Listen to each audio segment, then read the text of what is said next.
लाडक्या बहिणींसाठी अतिशय महत्त्वाची बातमी आहे। लाडक्या बहिणींची प्रत्यक्ष पडताळणी होणार आहे। चुकीची केवायसी करणाऱ्या महिलांसाठी पर्याय हा उपलब्ध करून देण्यात येणार आहे। अंगणवाडी सेविकांमार्फत ही प्रत्यक्ष पडताळणी केली जाणार आहे।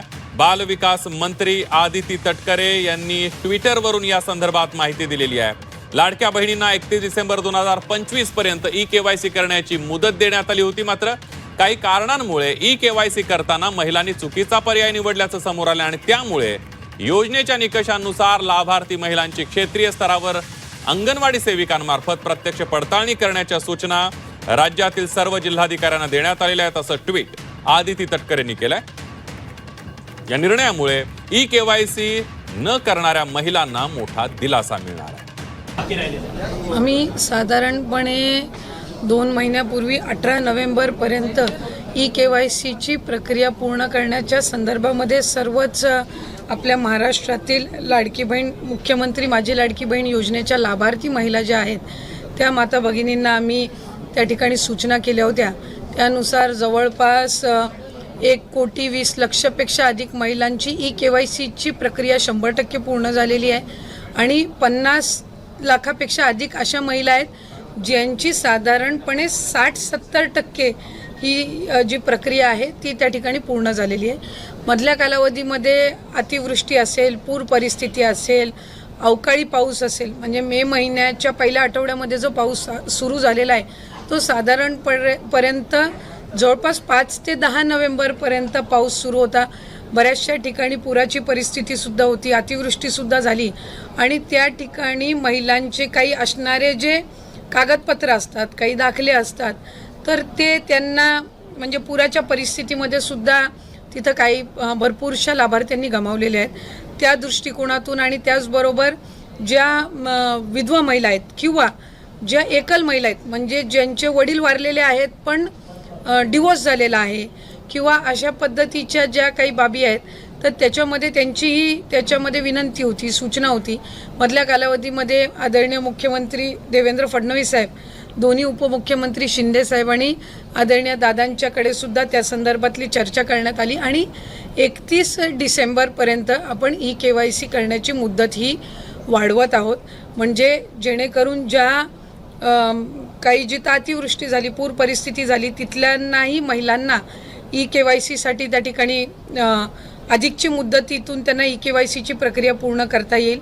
या व्यतिरिक्त ज्यांचे पतीचं निधन झालेलं आहे, वडिलांचंही निधन झालेलं आहे, अशांकडे जे सर्टिफिकेट नाही आहेत म्हणजे अशांकडे त्यांचे जे डॉक्युमेंट्स नाही आहेत, त्यांचं डेथ सर्टिफिकेट असेल किंवा डिवोर्सचे न्यायालयांच्या जे काही डिवोर्सचे सर्टिफिकेट्स असतात म्हणजे कोर्टचे जे डॉक्युमेंट्स असतात ते त्यांना अपलोड करण्याच्या दृष्टिकोनातून किंवा एखाद्या गावामध्ये एखादी एकल महिला असेल किंवा एखादी विधवा असेल, तिच्या पतीचंही निधन झालं आहे आणि वडिलांचंही निधन झालेलं आहे, अशा महिलेनी लाभार्थ्यांनी जर ते डेथ सर्टिफिकेट किंवा ते डॉक्युमेंट्स जर तिथल्या अंगणवाडी सेविकेकडे उपलब्ध करून दिले तर ती त्याची जे सर्टिफिकेट आहे ती CDPOकडे देऊन त्या संदर्भातली सगळी प्रक्रिया पूर्ण करून घेऊ शकतील। आम्ही आजच त्या संदर्भातला शासन निर्णयसुद्धा निर्गमित करत आहोत।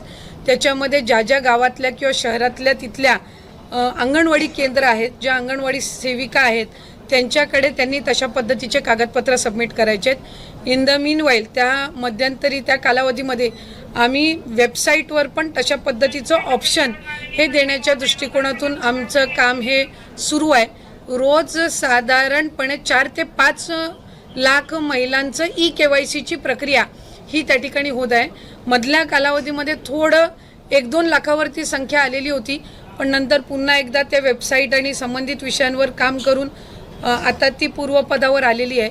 तर या संदर्भामध्ये राज्याचे मुख्यमंत्री फडणवीस साहेब आणि दोन्ही उपमुख्यमंत्री शिंदे साहेब आणि दादा यांच्या सूचनेनुसार आपण ती 31 डिसेंबरपर्यंत मुदत वाढवत आहोत। पण या सगळ्या लाडक्या बहिणींमध्ये सातत्यानं अनेक बातम्यांसमोर येत होतं की सरकारी महिलांनी देखील या सगळ्या योजनेचा लाभ उचलला आहे। आता एक नवीन बातमी समोर होते, वृत्तपत्रामध्ये छापून आली आहे की ज्यांचे पुरुष म्हणजे पोलीसमध्ये कामाला आहेत त्यांच्या पत्नींनी देखील पोलीस नाही, एक गोष्ट आपण ह्याच्यामध्ये समजून घेतली पाहिजे की जून 2024मध्ये ही योजना झाली. 1 जुलैपासून लाभार्थ्यांनी याच्यामध्ये फॉर्म भरायला सुरू केले. सरकारी नोकरींमध्ये जे असणारे लाभ घेणारे होते जवळपास 7 ते 8 महिन्यांपासून किंवा त्याच्याही आधीपासून जसं जसं विभागाच्या यंत्रणेच्या लक्षात येत गेलं तसं तसं त्यांचा लाभ तिथल्या तिथे थांबवत गेलेला आहे. 6-8 महिन्यानंतर ज्यांचं निदर्शनास आलेलं आहे त्यांच्या पगारातून ती ट्रेजरीमध्ये म्हणजे सरकारी तिजोरीमध्ये परत घेण्याची प्रक्रिया सुद्धा जवळपास 6-8 महिन्यापासून त्या ठिकाणी सुरू आहे. आणि ज्यांना नवीन सरकारी नोकरी लागते, जशी पोलीस भरती जशी होते किंवा सरकारी नोकरी जशी लागते तसं ते डॉक्युमेंट त्या विभागाकडे देतात की आता मी या योजनेमध्ये पात्र नाही आहे. तर त्या पद्धतीने आपण ते अपडेट करत असो. जसं जानेवारी महिन्यामध्ये आम्हाला डेटा मिळाला नमो शेतकरी योजनेचा, साधारणपणे तो 5 ते 6 लाखाचा डेटा होता. आणि मग त्या पद्धतीनं त्यांचा लाभ आपण 1000 रुपये त्यांना नमो शेतकरीचा आणि 500 रुपये लाडकी बहीणचा असा आपण सुरू केला. तसंच सेवार्थचं ज्या वेळेला आम्हाला 2500चा डेटा मिळाला आपण त्यांचा लाभ तिथल्या तिथंच फेब्रुवारी महिन्यातच आपण बंद करून टाकला. काही वेळेला असं होतं की प्रसारमाध्यमांकडे किंवा पत्रकार म्हणजे वर्तमानपत्रांकडे 2-2, 3-3 महिन्यानंतरचे केसेससुद्धा समोर येत आहेत आणि मग ते नव्याने आत्ताच झालेत अशा पद्धतीची त्या ठिकाणी एक म्हणजे संभ्रम निर्माण होत आहे. आम्हाला ज्या वेळेला सरकारी जिथं नोकरी लागलेली असेल किंवा काय हे जसं त्यांच्या याच्यावर अपडेट होतात त्यावेळेसपासूनच आपण त्यांचा लाभ देण्याची प्रक्रिया बंद करत असतो. जो 12,000 12,500 पुरुषांच्या संदर्भात पण होता तिथं काही अशा केसेस आहेत जिथं घरामध्ये महिलेची अकाउंटच नव्हती आणि त्यावेळेला त्यांनी पुरुषांच्या याच्यावर सुरू केलेलं होतं. नंतर स्वतःची स्वतंत्र अकाउंट आल्यानंतर त्यांनी ते अकाउंट बदलण्याचा सुद्धा प्रयत्न केला. आता त्या सगळ्या ह्याच्यामध्ये ही EKYCची प्रक्रिया ही अतिशय उपयुक्त ठरणार आहे की याच्यामधनं लाभार्थी जे जेन्युइन आहेत ते 31 डिसेंबरपर्यंत एकदा EKYC झालं की मग याच्यामध्ये अशा पद्धतीच्या कुठल्याही घटना ज्या 6-8 महिन्यापूर्वी झाल्या त्या होणार नाहीत. आणि जे पुरुष लाभार्थ्यांनी काही ठिकाणी जिथं लाभ घेतलेला आहे तिथंही आम्ही व्हेरीफाय केलं आहे. ज्या वेळेला लक्षात आलं त्यावेळेला त्याच वेळेला तिथं त्यांचा लाभ वितरणाची प्रक्रिया ही थांबवण्यात आलेली आहे.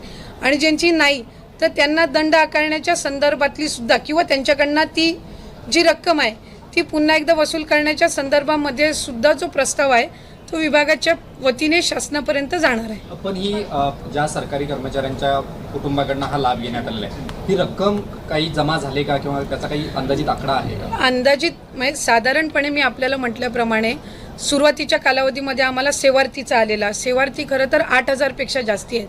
पण आम्हाला तो डेटा जसा उपलब्ध झाला 2-2.5 हजारचा आम्ही तिथल्या तिथे ती प्रक्रिया त्यांना वितरित करण्याची थांबवली. साधारणपणे फेब्रुवारी महिन्यातली घटना आहे.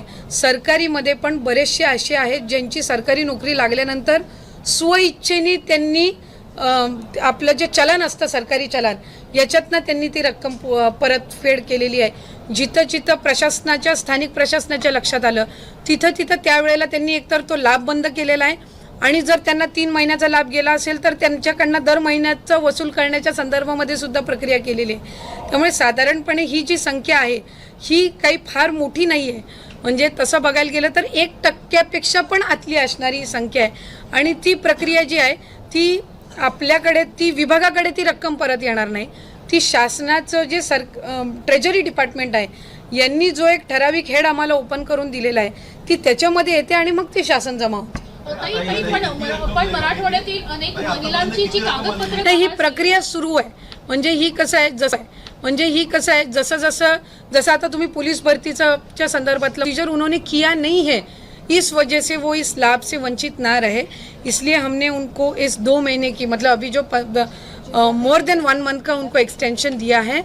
और मुझे विश्वास है कि इस एक्सटेंशन में ज़्यादा से ज़्यादा जो लाभार्थी EKYC से वंचित रहने वाले थे उनको ये जो एक्सटेंशन दिया है उसमें राहत मिलेगी.